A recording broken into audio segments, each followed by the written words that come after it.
So this morning, we go back to our theme in Ephesians entitled, The Ephesian Church, a Blessed Church. So the last time we had our preaching in Ephesians was last October. Napakatagal na po, no? Last October. And last time we studied the evidences or the manifestations of the filling or control of the Holy Spirit in our lives. So napag-aralan po natin from chapter 5 to chapter 6 verse 9. We have studied all the manifestations na ikaw ay puspos ng banal na Espiritu. Let me just read all of this para po ma-refresh ang ating memory sa mga napag-aralan natin sa Ephesians. So malapit na po tayong matapos sa Ephesians. Actually, this is the 33rd message from this book. So we studied na tayo ay puspos ng banal na Espiritu if we imitate God, we walk in love, we avoid the unfruitful works of darkness, we live wisely, we redeem the time, we know and pursue the will of God, we refrain from alcoholic beverages, we sing psalms, hymns, and spiritual songs, we give thanks always, we submit to one another, the husband loves his wife, wife submits to her husband, children obeys their parents, parents teach and discipline their children and not provoke them to wrath, employees respect and obey their boss and work excellently, and then the boss is fair and kind to their employees. Yan po yung napag-aralan natin. I hope na nakita po sa atin ito the past months, mula pa nung October. I hope tayo po ay filled or controlled by the Holy Spirit every day. Now, whenever we do this, it means that we are filled with the Spirit.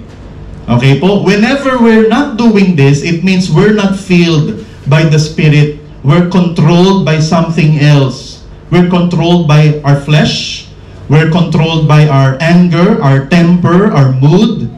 So we need to be doing this because it proves that we are controlled by the Spirit and not by the flesh. So now, we will go to the Apostle Paul's final charge or last command to the Ephesian believers. And marami pong aspeto itong huling utos ni Apostle Pablo sa Ephesian believers. And as we all know, this is about the spiritual armor or about the spiritual war. And we will study for this morning the belt of truth. The belt of truth. So we will be studying about the spiritual armor, all the spiritual armor, and of course the weapon, the single weapon that we should use in this spiritual war. So our passage is Ephesians 6:10 to 14. So iisa-isahin po natin sa mga susunod na linggo yung bawat piece of armor and weapon na kailangan po nating isuot or kailangan po nating i-wield or we should use in this spiritual war. So as an introduction, maybe napanood na natin yung movie na Dunkirk by my favorite director Christopher Nolan. Pero marami pang movie and documentary about the Dunkirk evacuation or Operation Dynamo. So in May 1940, actually this happened April to May 1940, while British forces, yung mga yan ay British forces, they were cornered by the German army in the beaches and harbor of Dunkirk, France. So of course, alam natin during the World War II, talagang it's between the Allied forces and the Nazi Germany, about Germany and the Red Army. So hindi lang Germany, meron pang ibang mga allies ng Germany. And of course, na-corner sila. And they are waiting, ito po ay dagat, black and white lang po kasi, yan po ay dagat, and they are waiting for mag-evacuate sa kanila para makatawid sila sa France. Kasi ito ay, actually France pa rin ito, pero makatawid sila sa safer place. Ngayon, so many French people, sa paligid nitong beach na ito, yung villages dyan, Many French people were not actually aware that a world war was going on. Imagine, marami ng mga eroplanong dumadaan, maraming sundalong dumadaan-daan, but many people do not know that a war is going on. At hindi lang basta war, it's a world war. World War II is going on. They were going on in their lives, they were going on in their livelihood without knowledge of a deadly war happening around them. As a result, of course, merong masamang resulta ito. Many of these ignorant civilians were killed because they didn't evacuate and were unprepared with the battle that came to them. Natamaan sila ng mga ligaw na bala, nasabugan ng mga mortars, ng mga rockets from Germany and then the Allied forces. They were killed in this battle. Many were killed in this battle, in this evacuation, because they do not know that there's a spiritual war going on. You know, God forbid that we will be like this in this spiritual war. Ignorant, we're going on in our lives and our livelihood. We do not know that there's a spiritual war going on. Let me give an urgent, healthy, and helpful reminder for everyone. We are in a spiritual war. Let me repeat. You are in a spiritual war right now. Pagkapanganak mo, hanggang ngayon, you are 30, 40, 50, 60, 70 years old, you are in a spiritual war.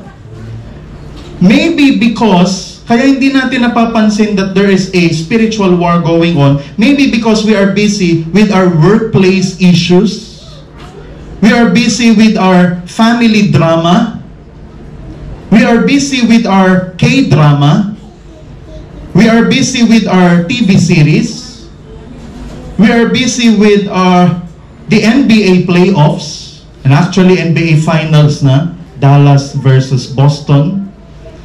Maybe we are busy with our video games. Maybe we are busy with our present problems, our future plans, and our future concerns, that we forget the spiritual war that we are in the midst of. Ang daming nangyayari sa ating trabaho, sa ating pamilya, that we forget that we are in a deadly spiritual war. And this war is even deadlier than the World War II. And this war is going on for thousands of years since Satan rebelled and since Adam and Eve fell into sin. You know the reason that there are many marriages splitting, many families breaking, churches dividing, pastors and missionaries quitting, believers falling into scandal, into backsliding and apostasy, and many ministries and churches becoming worldly and entertainment-centered, is because of the successful attacks of Satan and his evil army to the world and to the church. I believe nakarinig na tayo ng mga ganito. And BHBC, we can attest to this, that all of these are happening: marriages splitting, families breaking, churches dividing, pastors and missionaries quitting or being disqualified. It's because of the spiritual war. It's because Satan is, quote-unquote, winning the battles that is happening around the world in the past and in the present. So, brethren, we are in a spiritual war. This is serious talk. And I pray that this preaching will wake us up from forgetting that we, our marriage, our family, and our church are in the crossfires of a spiritual war. We are actually under attack in this spiritual war, and if we are not prepared and we are not fighting rightly, we will be killed and we will become casualties in the spiritual war. Instead of being an asset in the spiritual war, we will be a liability in the spiritual war. If we're not aware, of course, if we're not prepared, we will not fight right and we will not fight well. So anong mangyayari? Magiging casualty tayo in the spiritual war. So God forbid that this will happen. So we are in a spiritual war and we need to learn how to fight well and fight right to be victorious. So this morning we will study two truths from the Apostle Paul to the Ephesian believers. So number one, very important, the enemies of the believers, verses 11 to 12. So first and foremost, in order to fight well and fight right, we need to know our opponents or our enemies in this spiritual war. Sino ba yung kalaban natin? Ano bang characteristics ng kalaban natin? Anong ginagawa ng mga kalaban natin? Anong kaya nilang gawin? Anong mga goal nila? Anong mga objectives nila? Alam po natin yan, if mahilig po tayo manood ng mga movies about war, ay alam po natin na knowing the enemy is very important. It's crucial to win the battle or the war. You have to know the enemy. So, of course, our enemy, according to verse 11 and 12, is Satan and his army of evil angels. So, let me read again the passage. Put on the whole armor of God that you may be able to stand against the schemes of the devil. Verse 11, it refers to Satan, the devil. May definite article na da, it refers to Satan. For we do not wrestle against flesh and blood, not necessarily humans ang enemy natin, but they can be used by our enemy. Pero our primary enemy ay hindi flesh and blood, but against the rulers, against the authorities, against the cosmic powers over this present darkness, against the spiritual forces of evil in the heavenly places. So Satan and his army of evil angels. So let me teach you again about Satan. Sino ba si Satan? So Satan, as we all know, was a former angel of God named Lucifer. Lucifer is actually a beautiful name. It means morning star. He was the highest ranking and most beautiful angel in heaven, but was thrown out or evicted or banished because of pride, discontentment, and malice. All of this grew in his heart. Nagkaroon siya ng pride, which is number one na pinakaayaw ng Diyos. Pride, discontentment. Hindi na siya kontento as the worship leader in heaven.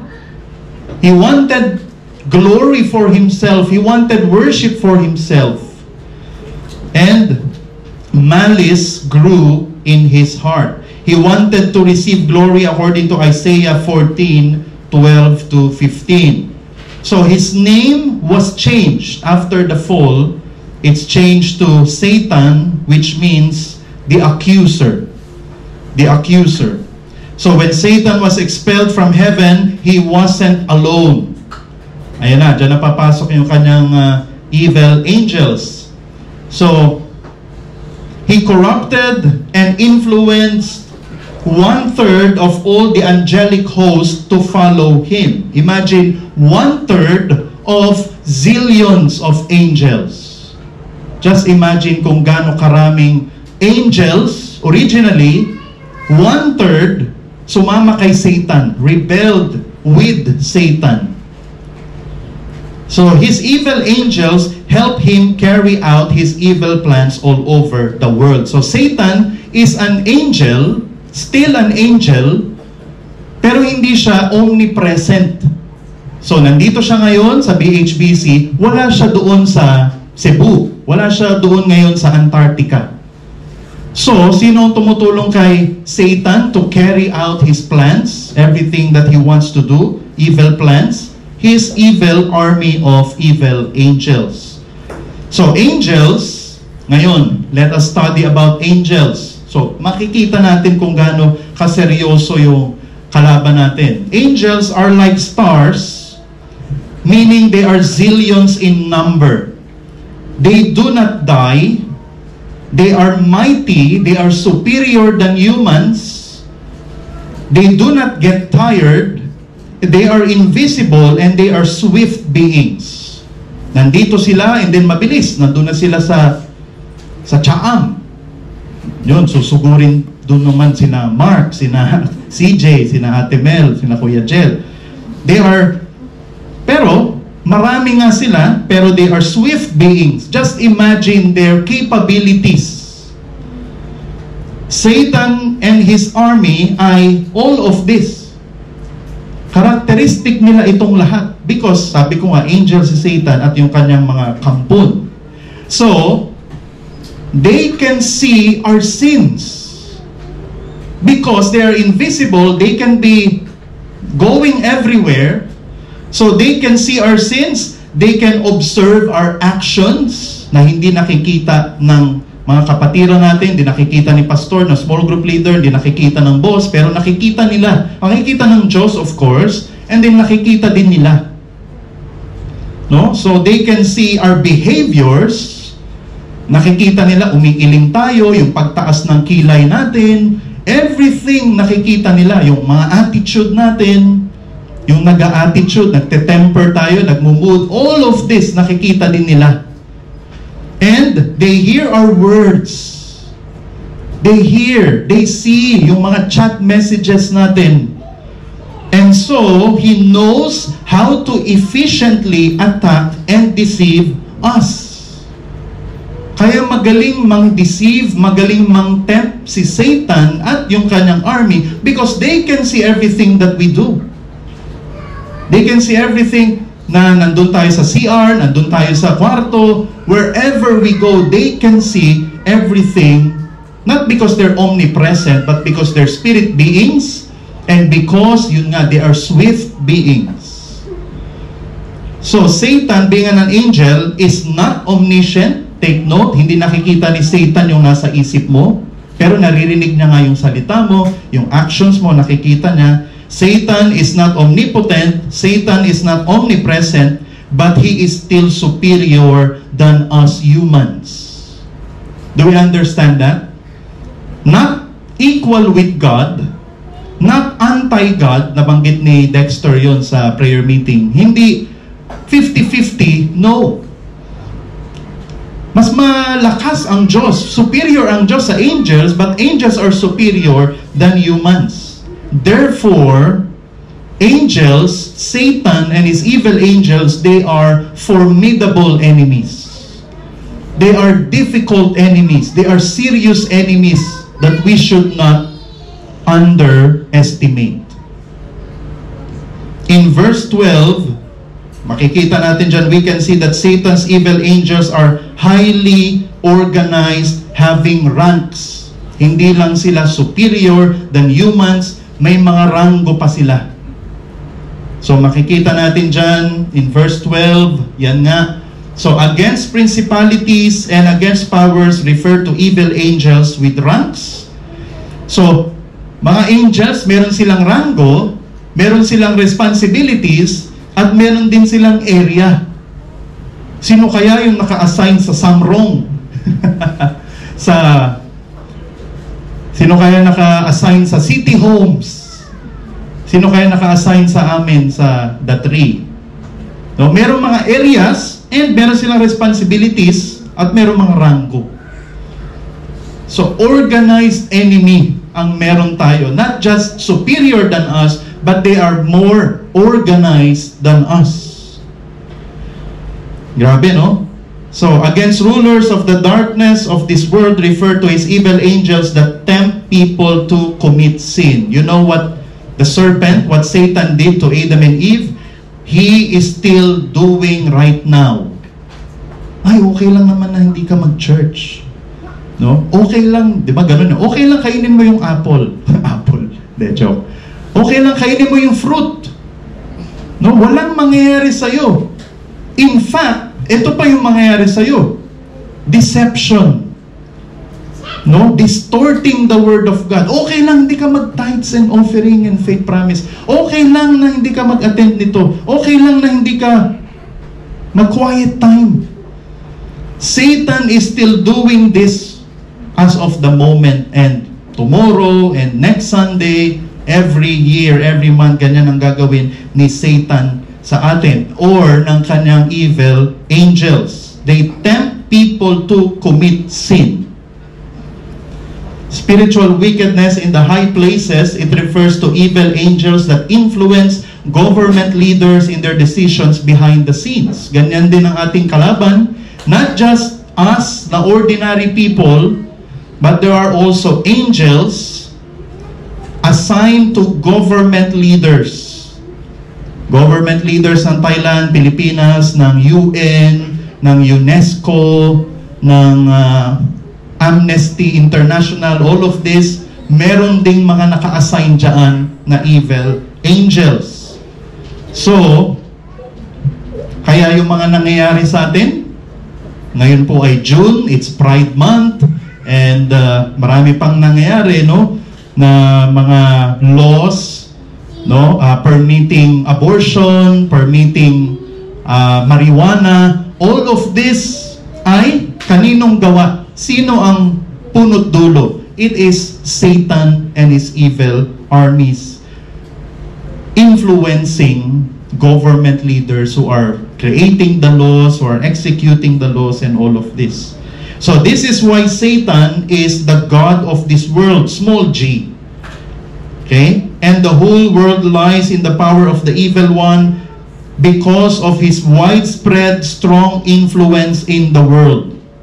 May influence si Satan, may temptation si Satan sa atin, sa inyo, and also those who are in high places or in government offices. No? Pati sa mga schools natin, sa mga boss, sa mga admin, lahat yan, may kinikilos ang kalaban. So let me note, no? God is still sovereign over the universe and is in control of everything. But He allows Satan to tempt us. Let us not forget what happened in Job chapter 1. No, actually si Job nagpaalam pa muna sa Diyos at pumayag ang Diyos, kaya nagawa ni Satan yung mga nagawa niya kay Job. God is still in control, He is still sovereign, but He allows Satan to tempt you, to deceive you, to deceive all of us. So, kaya kailangan natin maging aware at maging mapag-ingat. So, God uses Satan to accomplish His divine agenda. So, he still submits to God. Sabi ko nga, no? So, may divine plan ang Panginoon. It is secret to us. Hindi natin alam. And one of the instruments of God is Satan. No? Kagaya ng ginawa ng Diyos kay Job. He wanted to prove the godliness of Job. So, anong ginawa? Pinayagan niya si Satan to torment physically, yung family, no, mga pag-aari ni Job, all of those pinayagan ng Panginoon na mangyari to prove, no, by His divine plan that really Job is godly. So, He may or may not do that to us also. No? Magkaroon ng pigsa mula bumbunan hanggang talampakan, o mamatay ang mga anak, mga pag-aari, except yung asawa, no, masira lahat ng pag-aari. The Lord may or may not do that to us, and He will use Satan to accomplish His divine plan. And we may not understand it, but of course it will sooner or later redound to the glory of God. But we have to be aware of that. So Satan and his army's primary goal is to oppose God in everything he does and says. Okay? Sabi ko nga, we need to know our enemy. Ano ang objectives ni Satan? His objective is to oppose God sa lahat. Narinig mo from your small group leader, narinig mo from your pastor, nabasa mo sa iyong quiet time, Satan will oppose everything that you have read, you learned, you are hearing from the preaching, you are reading yourself, i-oppose ni Satan. So I hope hindi si Satan yung ating susundin. Whenever Satan does this. So God desires all to believe the gospel and come to repentance. Satan wants them to continue in sin. It's very clear in the Bible, God desires everyone to come to repentance. Pero Satan doesn't want people to repent. No, magpatuloy lang kayo sa kasalanan nyo. God wants believers, take note, to be holy, obedient, to worship God, to serve Him, and be loving. Satan wants believers to fall into sin, to doubt God, to hate others, to be self-sufficient. Do not obey His word, do not pray, and to turn away from God. Yan ang gusto ni Satan. Exact opposite ng gusto ng kalooban ng Panginoon sa atin. God wants strong relationships. Satan's goal is to destroy relationships. No? To take us far from God, ilayo tayo sa Diyos, to divide churches, to destroy friendships, and magtanim ng hatred among believers. No? So, we have to be aware that Satan is nagtatanim in every churches, nagtatanim ng hatred. God wants us to love one another. Satan will sow hatred. We have to be aware that our real enemy is Satan and not one another. No? So, Satan and his evil angels, ayan pa yung kanyang mga ginagawa, perverts God's word. Nasabi ko na ito kanina, no, na binabaliktad niya, tinitwist, dinidistort ang salita ng Panginoon. Ito yung sinasabi ng Panginoon, gawin mo yan o wag mong gawin yan kasi ito mangyayari. Pero, anong gagawin ni Satan? Hindi. Mali ang Diyos. Mali yung narinig mo kay pastor. Mali yung small group leader mo. No? Yung nabasa mo, yung devotional, hindi. No? So, hinders God's servants. So, binigyan ng sakit ni Satan, si Job, by the permission of God. Pwede rin bibigyan ng Panginoon tayo ng sakit, kayo or ako ng sakit, so that we cannot serve the Lord, or hinders the gospel. You want to share the gospel sa workplace, pero biglang merong mangyayari.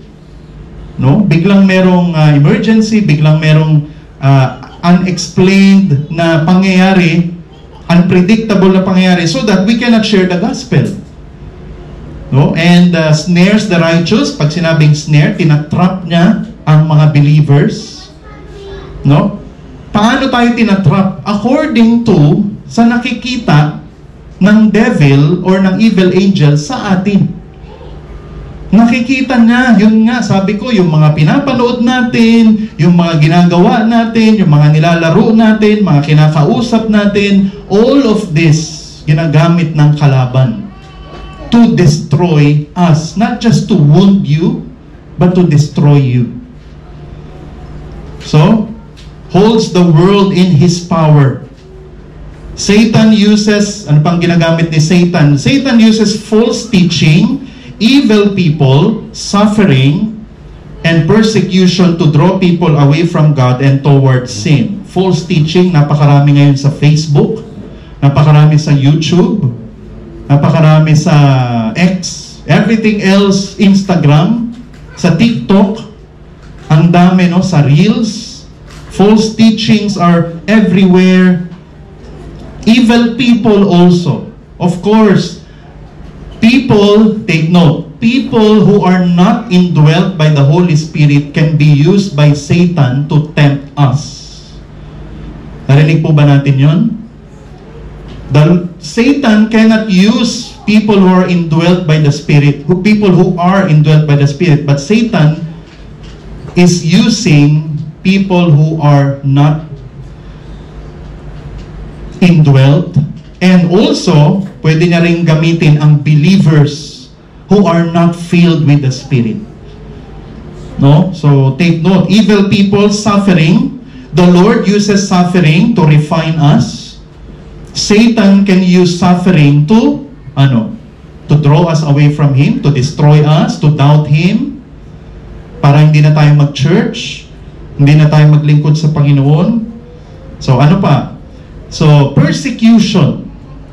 So persecution, pwede tayong magresulta ito na sumuko na tayo, hindi na tayo mag-church, hindi na tayo sumunod sa Panginoon, or mas susunod tayo sa Panginoon, or mas susundin natin ang kanyang kalooban. So ito, Satan cannot possess believers, hindi nang po-possess si Satan ng believers. Hindi pwedeng sapian. But uses evil angels, unsaved and unfilled people, and life circumstances to destroy our purity, morality, and spirituality. No?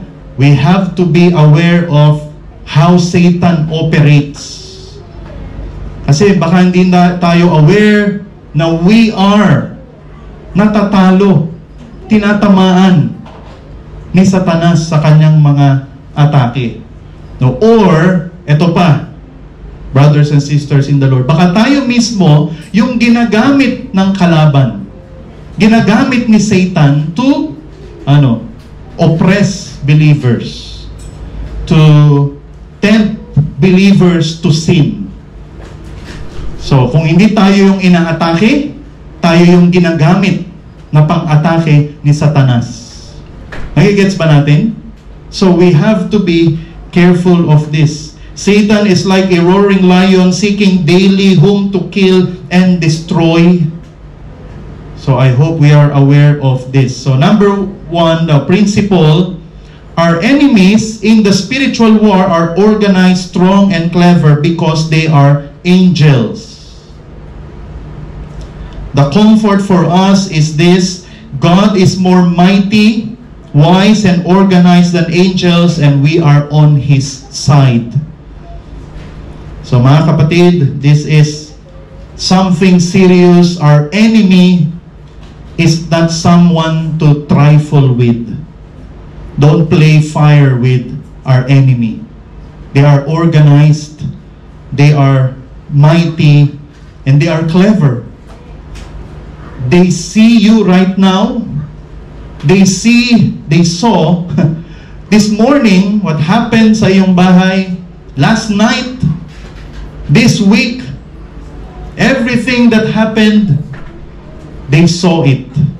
They heard everything. So, be careful. We might be attacked or we might be used by Satan. Application: let's not belittle our enemies. Let us be aware of his attacks and tricks daily for us to sin and become ineffective soldiers in the war. Mga kapatid, do not belittle our enemy. Let me remind you, we are in a spiritual war, and our enemy is stronger than the Nazi Germany, than any army. They are powerful, and they can destroy you if we are not careful and if we are not prepared. If we think that we can win against the enemy on our own, without God's word, without fellowship, without the church, without prayer, if we think that we can defeat our enemy on our own, nagkakamali po tayo. Let's always remember the characteristics and the objectives of our enemy. I hope na hindi siya nagwawagi sa inyong buhay, sa inyong trabaho, o sa inyong spiritual life. Let's go to number 2, the exhortations to the believers. Number 1 is to be strong in the Lord, verse 10. Be strong in the Lord and in the strength of His might. Makikita natin dyan yung word na finally, because ito nga yung last exhortation or appeal or last command ni Paul sa Ephesian believers. So, we can say, since chapter 1 pa sa pag-aaral natin, na we have studied yung nangyayari sa Ephesian church, yung mga kalaban nila, false doctrines, false teachers, evil people, evil men, sinful and wicked and immoral men. Yun yung mga kalaban nila. So the final command or charge for them is to be strong in the Lord and in the strength of His might. Be strong here means to strengthen ourselves. Naintindihan po ba natin? Palakasin ang ating sarili. Okay? The question is how? It is not by focusing and trusting in our own strength. Sabi ko nga, because personally, we are inferior against the angels, evil angels. So how can we defeat our enemies? Satan and his evil army, if we are inferior. So, we cannot defeat our enemy on our own. We have to admit that. So, how can we strengthen ourselves? Sinagot na rin ang verse, be strong in the Lord and in the strength of His might. So, we can be strong in this war by focusing and trusting on the strength of God's might. We focus and trust in God, not in ourselves. God is superior than angels, therefore, focus on God. Trust in God to be victorious in this war. Sabi ko nga, we have a systematic enemy. We have a tough enemy, and this may cause us to lose hope. Ako, pastor, grabe ang enemy natin. So how can I defeat this? So, we may lose hope of winning against them. No? Pastor, or Lord, wala akong laban sa kalaban. They see everything, they hear everything. So, paano ko mawawagi niyan? But if we focus and trust on God's might, on His sovereignty over Satan and superiority over evil angels, we will have confidence to battle Satan's attacks and tricks, and we can be triumphant. Sa madaling salita, mga kapatid, let's trust that God is superior than them. God is more powerful than the angels. Therefore, we can win. We can win by obeying Him, of course, by staying on His side. So let us remember the sovereignty of God over Satan and superiority of God over evil angels. Most especially, do you want to be strong? Do you want to be confident in the spiritual war? We must realize and remember that the spiritual war has already been won. Okay, let me remind you. Yes, there is a war, there are battles, pero ultimately, panalo na ang Diyos. Panalo na tayo, yung side natin. How? How did we already win? By Jesus' death and resurrection that conquered sin, death, and hell. 1 Corinthians 15:57, it says, "Thanks be to God who gives us the victory through our Lord Jesus Christ." We are winners already. Panalo na tayo sa war na ito. The war has already been won, and Satan and his army are already defeated foes. So anong ginagawa ni Satan ngayon? He is doing double time in deceiving people to sin bago siya itapon sa bottomless pit at bago siya itapon sa lake of fire. Talo na siya eh. Okay po ba yun? Talo na siya, so anong gagawin niya? No, maninira na lang siya bago siya mapunta sa bottomless pit and lake of fire. Okay? Talo na siya, pero pwede pa siyang maka-damage. Okay? Pwede pa siyang maka-damage, makapatay. Pwede pa rin. Although, he is already defeated. So, Satan at present is, hindi pa siya na-judge. And there are still little battles going on, and so we still need to be strong in the spiritual war. During the World War II, the same. Nag-declare na ng victory ang Allied forces, pero syempre may mga barilan pa rin sa mga maliliit na town.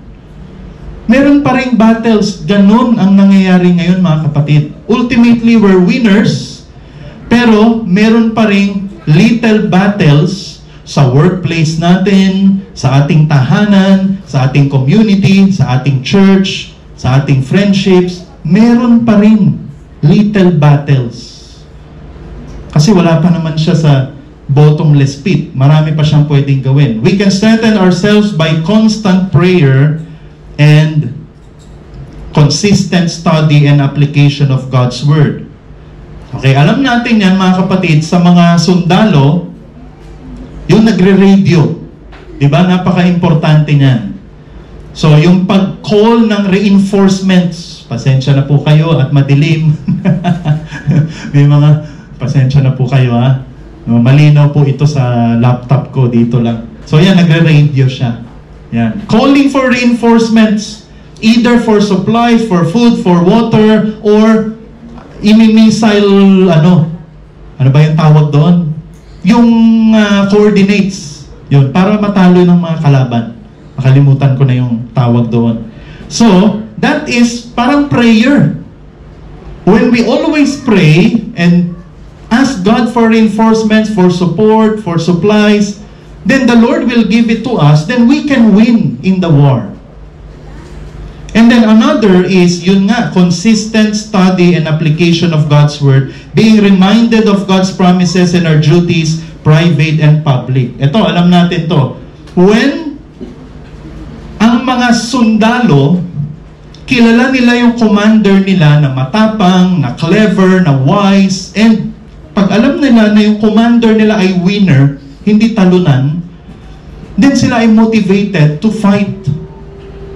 So that is the role of God's Word. We are reminded kung gaano kamighty ang Panginoon sa natin, so we can fight motivated and inspired in the spiritual war.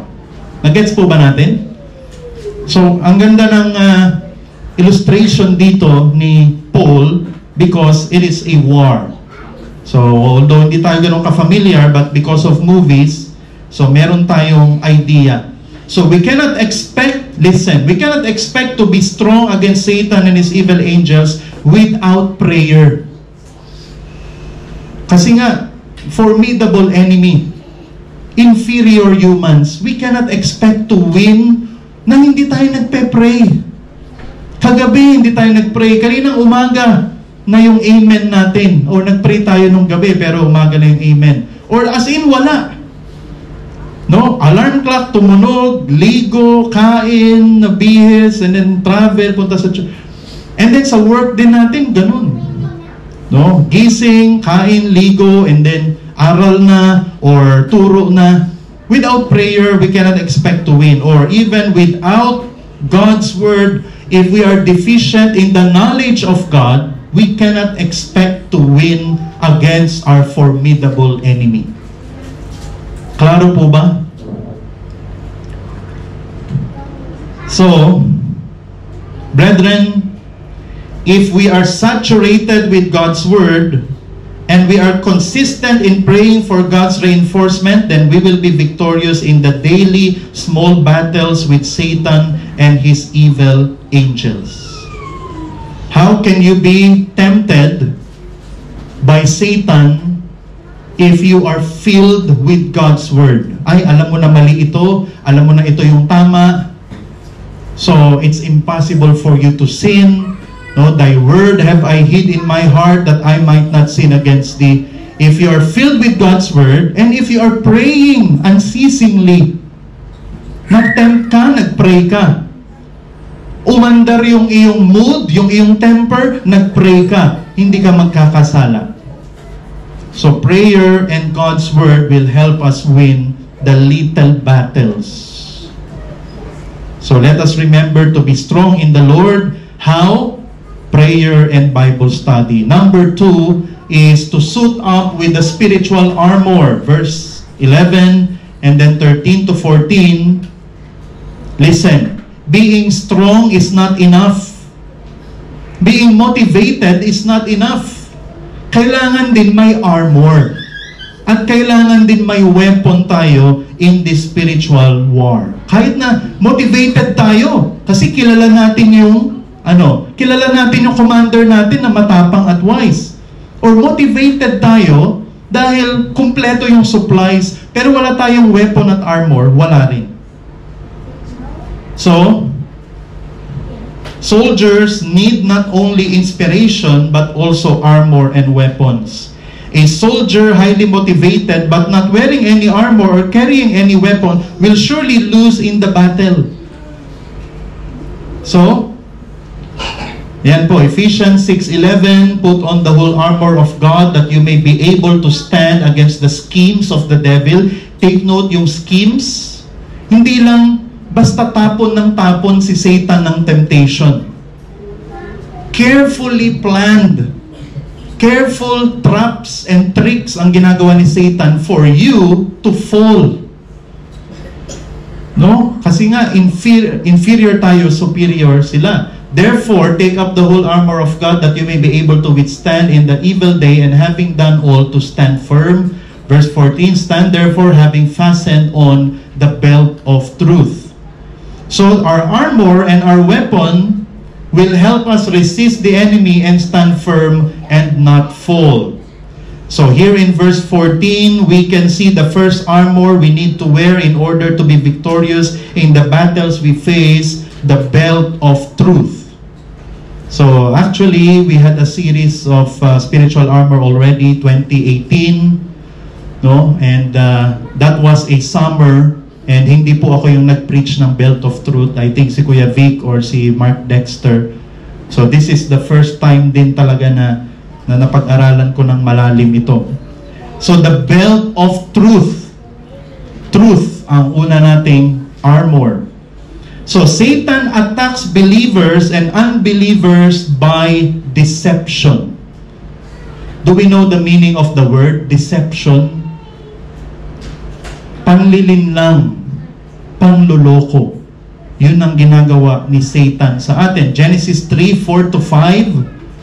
That's deception, what Satan did through the serpent to Adam and Eve. You will not die. Yun yung sinabi ni Satan. And ano pa? Dinagdagan niya pa yung salita ng Panginoon. Magiging kasing wise mo ang Diyos. No? So, deception. And this will come at any time, at any form. No? Sabi ko nga sa example kanina about deception. Okay lang, di ka mag-pray. Okay lang, di ka mag-tithes and offering. Okay lang, di ka mag-attend. Okay lang, hindi mo gawin yung mga yan. Di ka mag-evangelize. Okay lang yan. So, anong ginagamit ni Satan? Take note. Satan uses false doctrines, erroneous teachings, worldly ideologies, and fake truths. Mukha siyang truth pero fake. To keep unbelievers away from the truth and to lure believers away from the faith. Nakakalungkot there are, nakikita ko sa Facebook, mga Christians, nag-share ng mga quotes ni Gautama Buddha, ni Mahatma Gandhi, ni Marilyn Monroe, ni Morgan Freeman. Actually, picture lang ni Morgan Freeman, pero hindi naman talaga siya yung nagsabi nun. They are sharing those are the quotes and the statements that they live by, and they are wrong. 95% ay mali. The 5% malapit sa Bible. But 95% of the quotations that we read in the Bible, in Facebook, ay mali. And yun yung nababasa natin palagi. And yun nga, maraming videos, no, everywhere, false doctrines, erroneous teachings, worldly ideologies. Siyempre, kausap pa natin yung katrabaho natin, kaopisina natin, may mga maririnig tayo ng mga motto nila, ng mga suggestion, mga counsel nila that is not in line with God's Word, so tayo ay napupunta sa maling landas. And another thing, alam nyo yung source din ng false or fake truths? It can be ourselves too. Yung mga opinion natin that is not in line with Bible, mga sarili nating haka-haka, mga sarili nating pakiramdam, yung sarili nating gut feeling, it can contradict the Bible if we are not familiar and saturated with God's Word. So, ito ang ginagamit ni Satan to deceive us, to deceive you, for you to fall into sin, and for you na backslide, na maging apostate. Satan and his army spreads all of this falsehood around us through social media and unbelieving people for us to always see them, believe and follow them. This is the danger. Kung mas madalas ka pang mag-browse ng Facebook kaysa sa magbasa ng Bible, this is the danger. Mas marami yung amount ng falsehood na pumapasok sa isip mo kaysa sa objective truth. So what's the result? Maliligaw ka ng landas. Yung life principles mo na ay from Friends TV series, or from Attack on Titan, or from Itbulaga. No? Nandun na yung life principles mo nang gagaling kasi mas pinapanood mo, mas marami kang time doon kaysa sa salita ng Panginoon. So in Bible times, ano ibig sabihin niya, no? Ng having fastened on the belt of truth. This means to tighten our belt so that our robe won't distract us, or our hands or feet will not be entangled on it and cause us to stumble and defeated in our battles. Kasi naka-robe sila noon, so nagwawagayway yung robe pag hindi sisikipan. Yung cloth na belt, or minsan belt talaga na leather or bakal. So kailangan i-fasten para hindi ma-distract, para hindi magkamali. No? Imagine may kalaban na paparating, gaganunin mo sana ng kutsilyo mo, pero sumabit sa sa robe. So, hindi mo magagawa, hindi ka makakalaban ng tama. So, yan, ganyan yun, no? Sinisikipan yung belt, ayan, malabo na naman kasi, ayan. So, anyway, alam na natin yung point, no? So, today, this means we must have a consistent and abundant intake of the truth, objective truth, which is the Bible, to outnumber and discern the inflow of falsehood in our lives. So let us remember, may inflow ng falsehood every day. Pagbukas mo lang ng iyong cellphone, kahit anong social media, kahit ano, may kagad yan, may influx kagad yan ng falsehood, ng fake truths, erroneous teachings. So, para ma-outnumber and ma-discern the inflow of falsehood in our lives, how will you know na mali kung hindi mo alam yung tama? No? At hindi mo siya ma-obey kung mas marami ang amount ng scriptural truth na meron ka kaysa sa kaysa sa poison or filth na nababasa at nakikita natin sa social media. So, we need consistent and abundant intake of the truth, which is the Word of God ang tinutukoy dyan. Consistent, meaning daily, and abundant. Hindi lang napakakarampot, minamadaling devotion, hindi lang ganon. Consistent and abundant para malabanan natin, ma-overpower yung falsehood na naririnig at nakikita natin. How can this happen? Number one, consistent personal Bible study. John 17:17, sanctify them through your truth. Your word is truth. So you want to outnumber and discern the falsehood sa iyong buhay? That's why we have this program of quiet time journaling, because it will benefit you in this spiritual war. If you know how serious this spiritual war is, we will not take our quiet time for granted. Naintindihan po ba natin? Kaya po nire-remind tayo ng mga small group leaders natin sa ating quiet time, because it is to our advantage in this spiritual war. May nabasa ka na quotation from Mother Teresa. And then, ang dami mong nabasa na verses, na devotion, sinesend ni Ate Venus, sinesend ng small group leader natin, na-outnumber yung falsehood and nako-correct din yung mali. So, consistent personal Bible study. And then number two, faithful listening to the preaching of God's Word. That's why I have this emphasis for us to attend Sunday and Wednesday. Why? Because it will help us to know the truth, to discern truth from error. Let us remember that the church, 1 Timothy 3:15, is the church of the living God, the pillar and foundation of the truth. The church is the source of truth through the Bible. Ano po? Kaya ang preaching, it should be faithful and expository. That's why makakasigurado kayo na yung naririnig nyo ay truth, so that may panlaban tayo sa fake truths. No? Kasi minsan pag may quotation sa Facebook, no, ang ganda ng pagkaka-layout, no, ang ganda ng picture, no, ano, wow, parang ang ganda ng quotation, no, i-share ko nga, I will believe this, I will live this out, pero mali pala. No, mga believe in yourself, trust yourself, follow your heart. Yan yung mga nababasa natin na mga mali po yan. No, baka akala natin tama. Mali po yan mga ganyan. No? So, principle, regular prayer and Bible study will make us strong in the Lord and stay in the truth.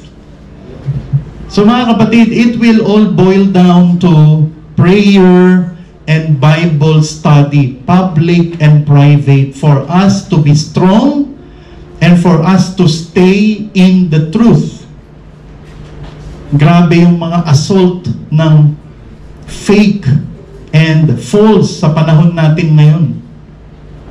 No? So, parents, protect your children, and singles, protect yourselves. Let's protect everyone in this church. No? Sa mga nababasa natin na mali, naririnig natin na mali. Pag may narinig kayo, i-message nyo po yung leader nyo. Kuya, ate, tama ba itong nabasa ko?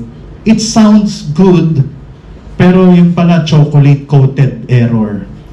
So, yun yung role ng leaders natin, no? And then application, let us gird ourselves with God's truth to know what is false, to avoid sin, to do what is right, and give glory to God. Ang haba po nito. Just gird yourselves with the truth. Be consistent in your quiet time, your personal time with the Lord, and in attending, listening to the preaching. And napakalaking bagay, the Lord will use all of this for you to stand strong in this spiritual war. Ito po ang prayer ni Apostle Paul. This is my prayer for all of you, and let's pray for this, for ourselves and for one another. It is my prayer that your love may abound more and more. Mag-umapaw ang pag-ibig. Pero ang sabi ni Paul, hindi lang mag-umapaw sa pag-ibig, pero with knowledge and all discernment. Sana mag-umapaw din tayo sa knowledge, kaalaman ng salita ng Panginoon, and discernment, sa wisdom, knowing right and wrong. No? So that, ano magiging resulta? So that you may approve what is excellent, para malalaman natin kung ano yung tama, kung ano yung best. Yung tunay na truth, hindi lang yung mukhang truth, pero yung talagang truth. And so be pure and blameless for the day of Christ, filled with the fruit of righteousness that comes through Jesus Christ, to the glory and praise of God. So Paul's prayer, let me summarize, is that we will grow in love, in knowledge, and in wisdom, so that we will know what is right, so that we will be holy and pure, so that we can be righteous, and so that we can give glory to God. Malinaw po ba mga kapatid? Let's pray for this. Let's pray for this for ourselves. In conclusion, BHBC, we have an organized and superior enemy, but we have the sovereign, almighty God beside us. We have nothing to fear, and we have all the reason to be strong and be courageous in this spiritual war. Don't worry, we are nasa side. We are in the Lord's army. We are in God's side. God will strengthen us and keep us standing up through prayer and Bible study. But, mga kapatid, let us do our part.